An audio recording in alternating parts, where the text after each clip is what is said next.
Hello. Hello. I'm so sleepy. Late night podcast. Yeah, we forgot to podcast.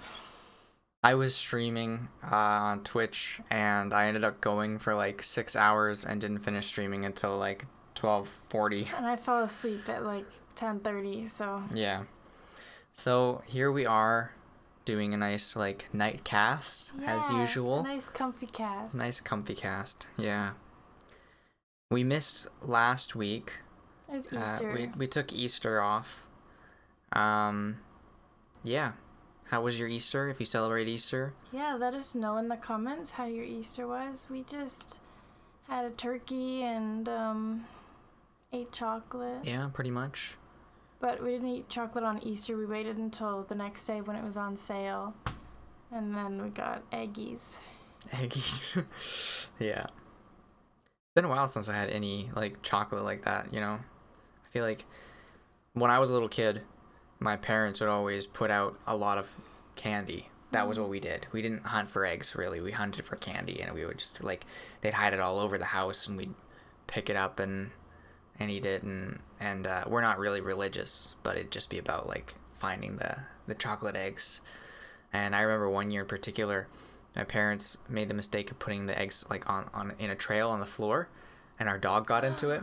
Oh no. And it was like egg, poop, egg, poop, egg, poop. Oh no. That dog lived pretty average life for a dog at 13, I think, and ate so much chocolate. I don't know how she survived. I know, same with my childhood dog, Sheba. She lived till 14, and I don't know how that girl just ate so much chocolate. Even if you hid it, she would find it, and she would like leave the wrappers looking like there was still chocolate in it. It was like the weirdest thing. Yeah, our dog did that too. With one Christmas, we accidentally left like a big double-decker chocolate box on the table that was low enough for her to get at, and she almost put the cover back on the chocolate. Like, I don't know. Dogs somehow are just so smart. Yeah. In my family for Easter, it was so different, like my mom's side versus my dad's side, because like my parents, their parenting is so different. Like my mom was always pretty strict, you know, and especially like about food, like it was like no junk food, you know, not much sugar. Like we still had treats every once in a while, but my dad was like kind of more like relaxed about it. He was like, yeah, you can have whatever you want, that type of thing, right? But Easter at my dad's would be boiling eggs and painting them, or doing the like sucking the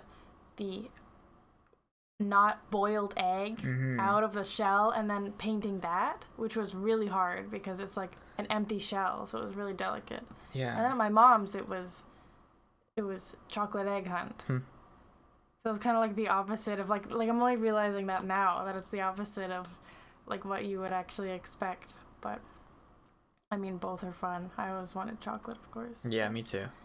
I always had this weird dream every year, because for a few years I slept in like the hallway. It was kind of like old houses. You'd go up the stairs and there'd be like an alcove on one side and then the hallway to the rooms on the other side.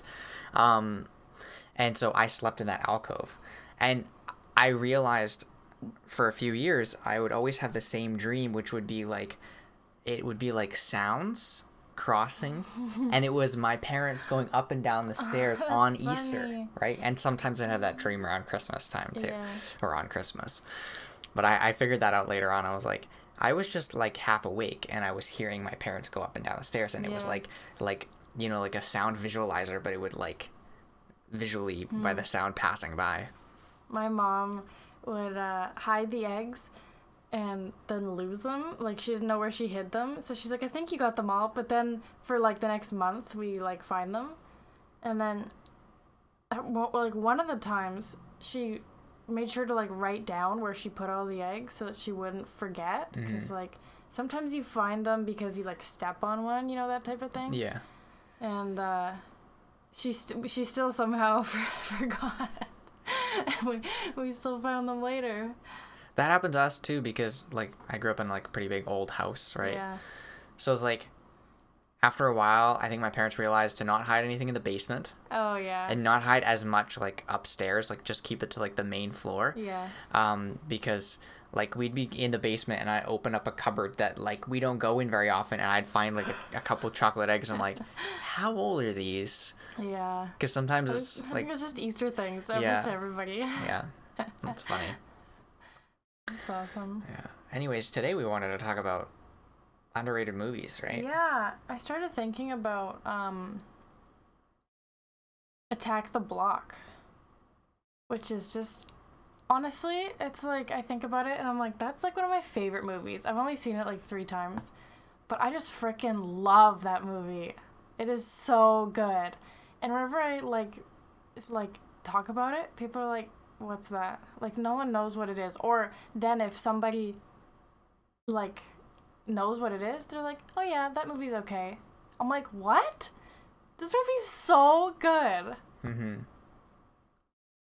For those of you who don't know what it is, it's this like, not low budget, but like, not like your typical like, you know, Hollywood budget movie that's British. And John Boyega is in it. It's like before he was famous, before he did Star Wars. And Nick Frost, is that his name? Yeah. He's in it. And then Doctor Who, that woman, Jodie something? I don't know. The only Jodie name in my head is Jodie Picoult. That's not right. She's no. a writer. No, but she's in it. She's like the main person, the main woman. And basically, like, these aliens start like falling to Earth from space. And I don't want to spoil anything, but they're attracted to this one apartment block. So it's called Attack the Block, you know. Yeah. But it's so good. I just can't. And like, for it being like a smaller budget, the aliens, you know, they did a pretty good job. Like, I just love that movie, the humor in it, and just I love anything British that's like about teenagers that are just like cringy and like, you know, they're so teenager, even though you know that all these kids playing them are probably not teenagers anymore. You know, like, I love Skins too. I mean, that's not really underrated because I'm pretty sure everyone watched it when they were teenagers and loved it. But yeah, Attack the Block. I started thinking about that movie and I was just like, we need to make a podcast about underrated movies because there are so many. I have a big list. And I couldn't think of any. But that's because you don't really watch movies because they're there. You know what I mean? Like, you watch things like that are popular. I'm not necessarily, though. And just lately I haven't had time to watch movies. That's true. Right? And I mean, for the last like while, I haven't had time to watch movies, so I don't. And the thing is, I don't watch new to me things. I rewatch old things. Right? For me, like, when I was a teenager, I get really obsessed with things sometimes. And so, like, I'd get obsessed with an actress or an actor, and then I had, like, a notebook, and I would write out all the films that they'd been in, and then I would watch them. And then if I, like, found someone else from those films that I liked, then I would, like, write down all the films they'd been in and, like, try to watch them all. Like, so I've watched too many things that they just... No? Yeah. No, I mean, that's actually, like, a lot of actors do that kind of thing. Oh, yeah. I'm sure. I wasn't even an actor at that point. I was just, like, found out how to legally download movies, and I was like, what can I waste my time on? Basically. Okay, first movie I'm gonna say is, That Darn Cat. Great movie. We haven't finished watching it, but yeah. The original, I think. The original, yeah. 1960 something. I want to say 1963, but I don't know if that's right. I don't know. But it's really good. That cat is such a good actor. Yeah, it is. He's so cute. He looks like my cat. Aww. The cat that I grew up with. He just passed away in January, so That sucks. But he looks like him, so I like watching that movie. Yeah. Yeah, that's a good one. Yeah. Oh, should I get into the list? Yeah. Okay. Well, Attack the Block, obviously. That was the first one. And then my second one, okay, there's some kids' movies on here, okay, but don't call me out. Barbie, Princess and the Pauper. Okay, I know, Barbie movies, whatever. This movie is, like, above and beyond, okay? It is so good. Like, I already have a soft spot for all the Barbie movies, like, freaking Rapunzel and the Nutcracker are so good. But Princess and the Pauper, I'm not biased because there's a character named Erika with a K, okay? It is so good. I just remembered a movie that I don't even know if it was popular. I don't even know. We just had it on VHS when I was a kid, and I would watch it occasionally, and it always made me, like, feel, it comforted me. Did you ever see a movie called, I don't know if it was The Great, or just The Great Mouse Detective, or just The Mouse Detective? It was like a mouse that was kind of like Sherlock Holmes. It's a Disney movie? I'm not sure. It's animated. I'm not sure what, like, if it was Disney or if it was something else. The Great Mouse Detective. But I'm just remembering that, and I'm remembering I really liked that movie. I'm trying to throw in some of my own in here because I haven't had time to come up with any. Yeah. But no worries. I mean, we came into this knowing that I had the list and you didn't have any. No, so I know. And fine. like you said, some of my favorite movies are like movies that are popular. They're not necessarily underrated. Yeah. Should I keep going? Mm-hmm. Okay, Big Hero 6. Like, for a Pixar movie? Like, why the hell wasn't this movie popular? I'm also feeling the same way, because we saw it like 3 times in theaters. It's so good. I cry every time. And it's got such good, like, aesthetic. Yeah. You know what I mean? Like, it's got or whatever. It's got a progressive city, a progressive North American city, combined with Japanese culture. Yeah. Right? And it's like, and it has so many, like, stereotypes that are, like, shattered, right? Like, you see this, like, kind of like stoner kid, right? But he is, like, super rich. Like, enormously rich. Yeah.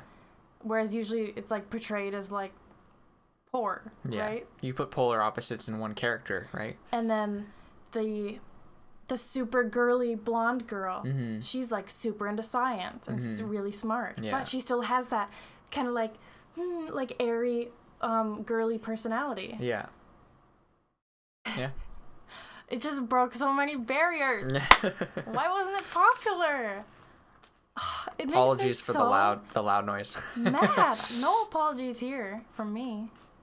Wake up, people. Watch it. It has so many good themes. It has a healthy relationship with the parental figure, you know what I mean? Another one from me, my favorite Martian. Oh, yeah. I feel like that movie's underrated. Anything with Christopher Lloyd, really. Oh, yeah.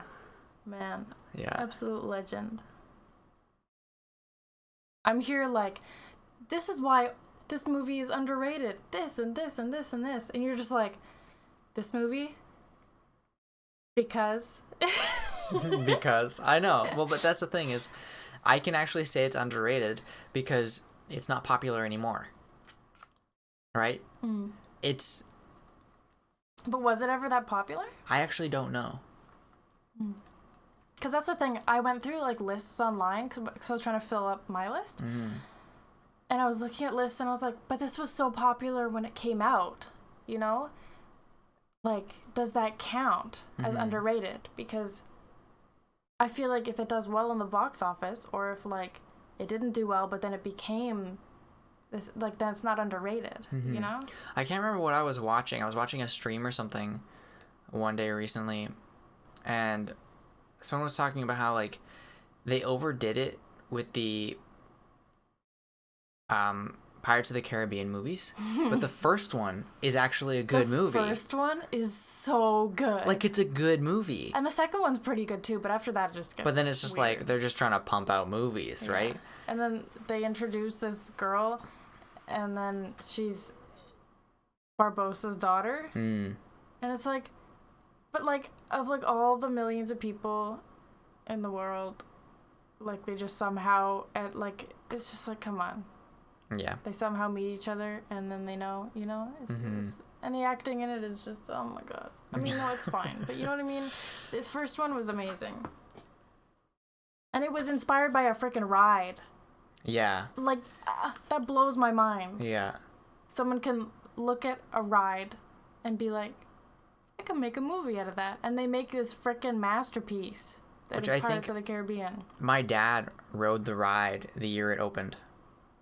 I'm pretty sure. When did it open? I'll have to look that up. It's like 1940. Yeah, no, that wouldn't work. I know, I'm just joking. I'm going to look that up okay. while you talk about the next one. All right. The next one is pirate related.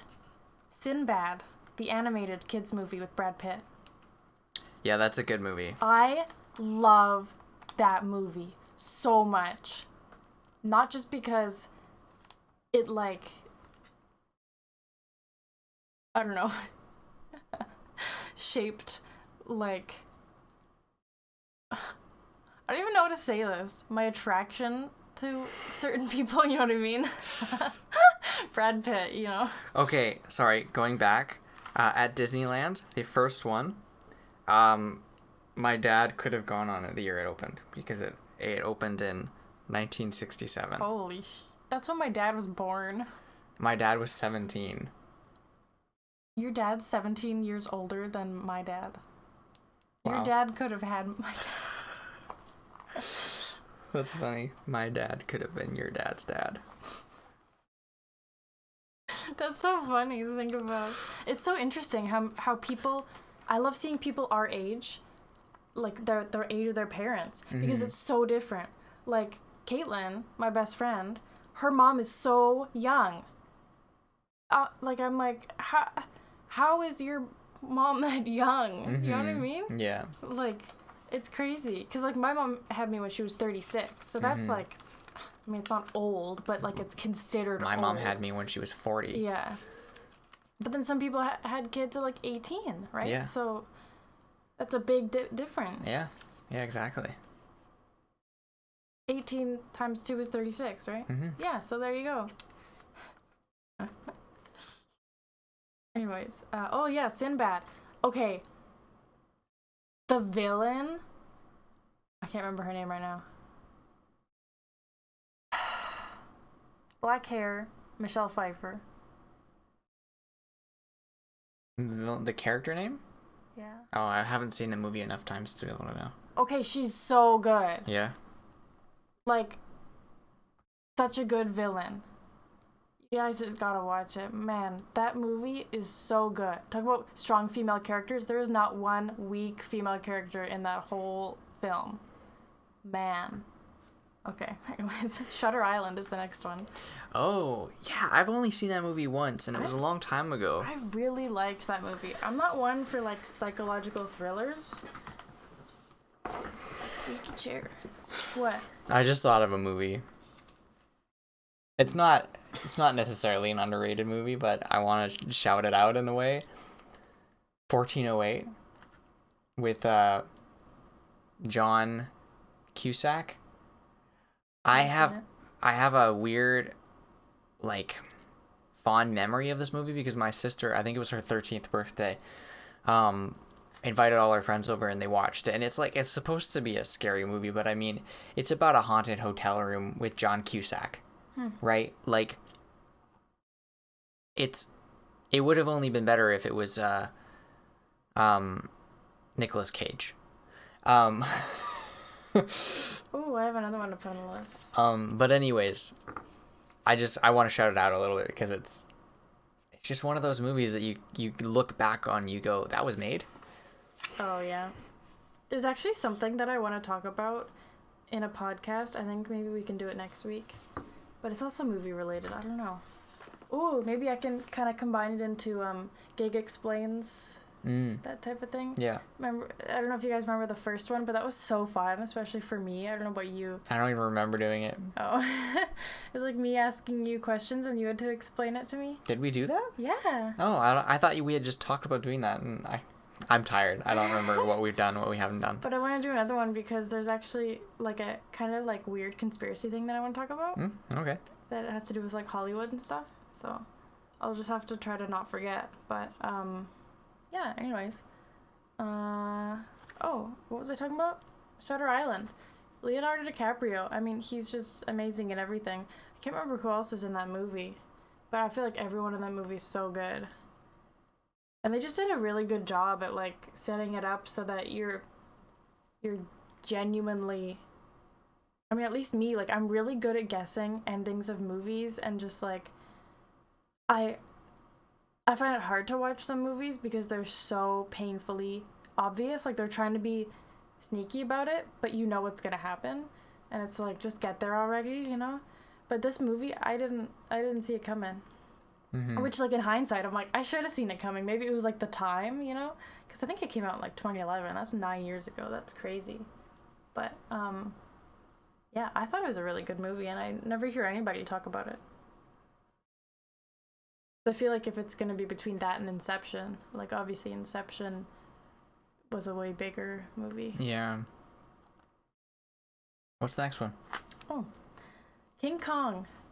I was just thinking about King Kong because I was talking about Pirates of the Caribbean, and I was thinking, I love that. If you guys don't know, I love anything tiki related, and King Kong kind of fits into that. Definitely. And Mystery I mean, Island so does Pirates of the Caribbean in a certain way, right? But King Kong kind of fits in that way because the Mystery Island thing, the era, it kind of takes place in like the 30s-ish, 40s. Kind of era. But it has that 2005 vibe in it as well. Yeah, exactly. Which, like, I feel like Tiki just started to come back, like, really strong in that time, like, early, mid-2000s. Yeah. And the cast, like, what an amazing cast. Is it Nicole Kidman? Yeah. Jack Black, Adrian Brody. Yeah. So good. A weird cast, but works. Like, you wouldn't expect them to all be in a movie together, but it's just so good. And it was such a big deal at the time because, like, and there still is a ride at Universal Studios. Yeah. With King Kong in it. Well, and, like, now the graphics, it's, like, not great. But at the time, it, like, especially for King Kong, like, actual King Kong himself, because the first King Kong movie, obviously it was like stop motion type of thing. Almost, yeah. Yeah. Well, and it kind of goes more to like the origin of King Kong, like how they got him, which is cool. Yeah. And then the other thing I want to say is when I first saw that movie, the scene when they're in like with all the big bugs and stuff, that creeped me out so much. It was just so freaking good. Man. Nicole Kidman. Is that Nicole Kidman? I feel like it's not. I'm gonna look it up. I don't know. Whoever the blonde is. I don't know. I don't remember her name. I'm pretty sure it's Nicole Kidman. So good. For some reason, I can't picture. I can picture like scenes from the movie. You know what I mean? Mm-hmm. Okay, 2005. Oh, it wasn't Nicole Kidman. I always get them mixed up. Naomi Watts. Colin Hanks. Oh, right. Yeah, he's the camera guy, right? I think so, yeah. Anyways, just freaking amazing. Next up on the list is Babe. Babe. Have you seen Babe? If I have, it's been like 20 years. Guys, I used to watch Babe on VHS all the time. I was going to say every day, but I mean, that's an exaggeration. All the time, though. I absolutely loved that movie. Just pigs, you know? They're so cute. I don't remember what it's about. And then they have these weird little cutscenes with some mice. And they, like, talk. I don't know. It's so weird. It's a good movie, though. I'm going to throw one in. Okay. The Borrowers. Never seen it. We need to watch it. Pretty good. John Goodman. Who else is in it? The guy who plays the like Mr. Weasley, like the Weasley's dad. Oh, I think he's in it. For his name in real life. Yeah, it's a good movie. Cloud Atlas. Which I have not seen the whole thing of. Oh my god. I don't know why. Usually I hate movies like this, but I love this movie. Once again, the cast, so weird, but works so well. Like, Tom Hanks. That's his name, right? Yeah. Okay, I was like, that's not right. I always forget his name. Ben Whishaw. Ben Whishaw, thank you. Halle Berry. Oh no, the old guy. Sorry. He's in everything and he's so funny and so good. I can't remember his name. Oh, that's gonna bug me. But directed by the same people who directed Matrix. Okay, and I was just gonna say, I kind of have to mention The Matrix because... It's not underrated. I know it's not underrated, but people don't go, oh, The Matrix is so good. They do! Really? Yeah! I feel like I always feel like The Matrix is overrated until I watch it again, and then I'm like, no, it deserves it. Okay. Strike it then. Underrated. Strike it. Maybe the other two. This is a trilogy, right? Yeah. I think the other two could be... Okay. I'm like punching things. I have too much energy. For someone who's so tired. You need to go back to bed. Yeah. Tokyo Drift. Fast and Furious 3. That's not underrated. No? No, that's everyone's favorite Fast and Furious movie. Oh. I'm pretty sure. I always hear people being like, Fast and Furious is stupid. But they haven't seen any of the movies. Yeah. Or they've seen the first one. Because those are the people speaking out who haven't seen the movies. Oh, okay. Anybody who, of course, Fast and Furious, the franchise, is popular. That's accessible, right? I've only seen up to 7, which I didn't like 7 very much. But I mean, like, how do you go on with a movie when the main guy dies? Like, yeah. Like, that's brutal. Like, obviously they weren't going to end the movie like that, so it's kind of hard to judge it. Mm-hmm. But,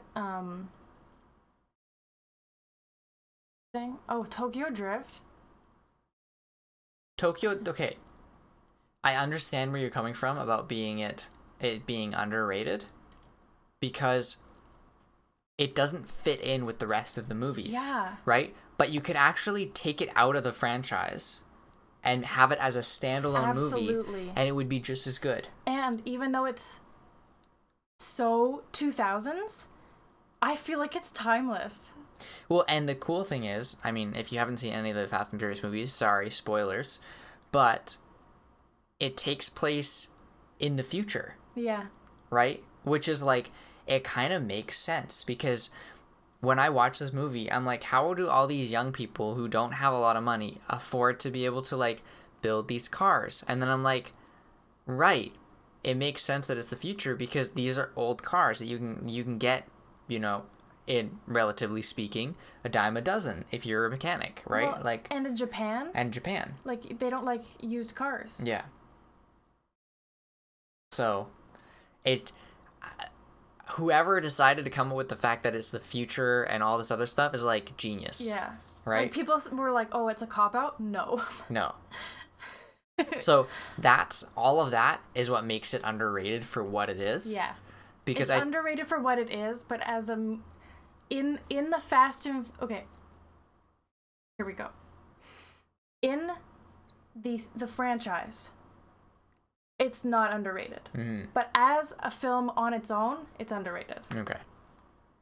Because if you don't like Fast and Furious movies, because you've only seen, like, 1 or 2, if you've only seen 2, oh my god, that's, like, the worst one. Yeah, to be honest. 2 is the worst one. It's the one that introduces, what's his name? What's his name? Not, what's his character's name? I can't remember the actor's name. I can't remember either. I want to say Jamie Foxx, but that's just me being racist. It's not Jamie Foxx. I want to say Rome, but that's the character's name. Is Rome? Yeah, name? Rome. I wasn't sure if that was gonna be racist because the character in A Million Little Things is named Rome. Oh. And I was like, is that me being? Here's us young people just, like, feeling like anytime we can't remember anything to do with. I know we can't remember, like, a white guy's name, and we're like, we're not. So and so. Yeah. What's his face? Or we literally said that Naomi Watts was Nicole Kidman. Yeah, and we were just like, whatever. No, we're not racist. No. But that's the one where Rome, the character Rome, is introduced. Yeah. And he becomes like an important character throughout the rest of the franchise. But that one, and then the one where they're in Mexico that introduces that bad guy. Is that the one? That one sucks. I'm sorry. And has Gal Gadot. Oh, yeah. That's where they introduce her, right? I can't remember. I don't know. But the one where they're in Brazil, that one's a good one. 4, 5, 6, 7, they're all like melded together in my brain. It's hard to tell what's what. Because I'm a purist. I like 1 and I like 3. 6? Is it 6? Had me crying. Like sobbing, and I couldn't stop. They were a little too liberal with the characters and what they did with them, and yeah. Anyways, let's move on. What's the next one? Oh yeah, we're Fast and Furious fanboys over here. Okay, Prince of Egypt. It has been a long time since I've seen that movie too. That one, and then Road to El Dorado. Yes, I get them mixed up because they're kind of like similar-ish. Similar styles, yeah. Yeah, because it's like Prince of Egypt has Joseph in it, right? And then Road to El Dorado is just like fun. Let's find the city of gold. But Prince of Egypt, honestly, is like so magical. Like, it like gives me shivers just thinking about it. I want to rewatch it because it's been too long. It is so good. So underrated. What? I'm serious. I'm not laughing at you. Oh. No. Just laughing for I'm no laughing reason. because I'm so tired. Okay, well, I'll wrap it up. I have one more. Okay. And it was because you said Nicolas Cage, I thought of the movie Knowing. It's a good movie! I haven't seen it in a long time. Okay, it's like this guy finds out when the world's gonna end. He's trying to stop it. It gets really weird like 3/4 of the way through. But the first 3/4, there we go. I was like, that's not right. Yeah, the first 3/4 are so good. And Nicolas Cage is like not bad. Okay, I'm gonna add one in. Okay. I'm pretty sure it was popular when it came out, but I think it's underrated retrospectively as a science fiction movie, a sci-fi movie, but now the name has escaped me because I'm so tired. I really want to say Signal, but that's not right. Contact. That's a good movie. That's a good movie. But that was a huge movie. It was a huge movie because Jodie Foster did only things Jodie Foster did were big movies back then. But I don't think a lot of people would like say nowadays, oh, what are some great sci-fi movies? They wouldn't say Contact. That's true. So that's why I'm throwing it in there. All right, we've got to go to bed. Yeah. It's time to go to sleep. It's like 1. It's almost 2. What? It's 1:56 in the morning. So we got to go to bed. Thank you guys so much for listening and watching. Yeah, if you watch any of these movies, then please let us know. If you have any movies to add of your own that are underrated, also please let us know in the comments. And I mean, what we've discovered in this podcast so far is that an underrated movie is a personal thing. It's personal to you. So what are your underrated movies?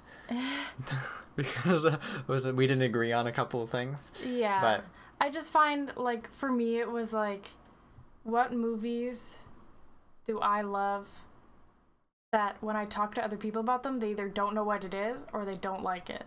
Yeah. Because some person might think, oh, wow, this is the greatest movie ever. And the next person will be like, that's a terrible movie. What are you talking about? It's all subjective.